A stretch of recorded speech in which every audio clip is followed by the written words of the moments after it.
I mean, we are in a very special moment in time, right? So what's happened is that since about 8 years ago, there's been a big change in the world, if you want. Before, we really saw for 25 years reduction in poverty, reduction in food insecurity.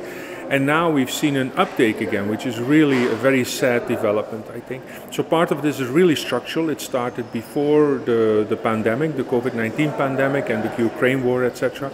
And what we have now is that these factors, or these developments, have really reinforced that. So we see increased floods, increased droughts in the world, the war in Ukraine. Not only in Ukraine, you have Myanmar and other various places in the world.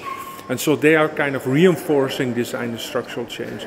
And so that means we have to develop a policy system which deals with that. We have to develop an agricultural system, a food system which is much more resilient, And for that we need to work both on the production side with the farmers and with the value chains, but also on the consumption side, dealing with the most vulnerable, protecting them, making sure they can access not just affordable food, but also nutritious food and things. So it's a whole package of things that we need to do. I think it is important that the general pictures or the general advice is really focused or translated, if you want, for the local specifics for countries, including, of course, Nepal, right?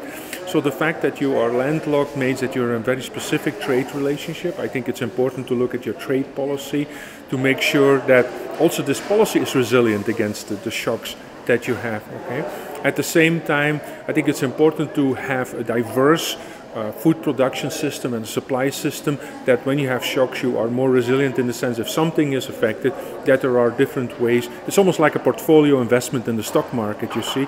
You also, I think, have to see your food production and supply system as a portfolio system where you basically diversify your risk in order to make sure that if something gets affected by the shock, the rest is there to rely on. We have been engaged in Nepal with a number of projects right now. One of the reasons I'm here is actually to plan an expansion of our engagement. We really think that Nepal is a very important country for us to grow in, have a more elaborate portfolio of activities, particularly also with the food crisis systems right now. And for this we really look forward to engage with local partners on this thing.